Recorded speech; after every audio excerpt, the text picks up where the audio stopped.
in so many cases in our big cities, we have this what they call bail reform, which basically means you don't need bail to just be released. You're released on your own recognizance. And the idea has been that you would only get bail for something like violent crimes. We have stuff like that in New York, that's been in Los Angeles, and it completely dismisses the fact that if you went over and over for committing crimes, they're going to keep committing those crimes.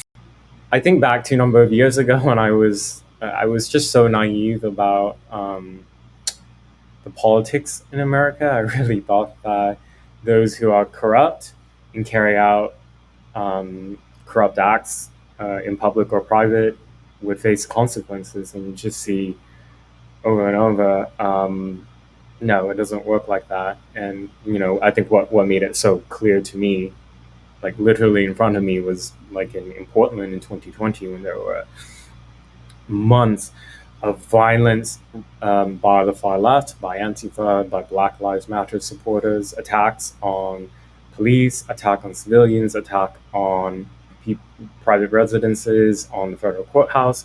And the new prosecutor who came in at that time, Mike Schmidt, just announced this new policy, I think less than a week into when he came in office, that those accused of who are charged with all these crimes by police, that his office won't prosecute, like resisting arrest, escaping. Right, that's right. Yeah. And that's insane. It's absolutely insane.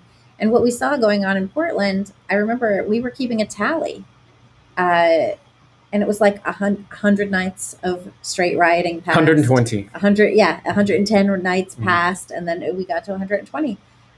It was absolutely astounding to see this kind of violence night after night be just brushed under the rug as though it were just no big deal to destroy cities like this. And in all of these cities where we've seen this kind of violence, we've seen the cities go from, and I can feel it in New York, the power dynamic in the street has shifted, right? It just feels different to walk down the streets of New York than it did, in February 2020, before everything really started to go straight down the drain.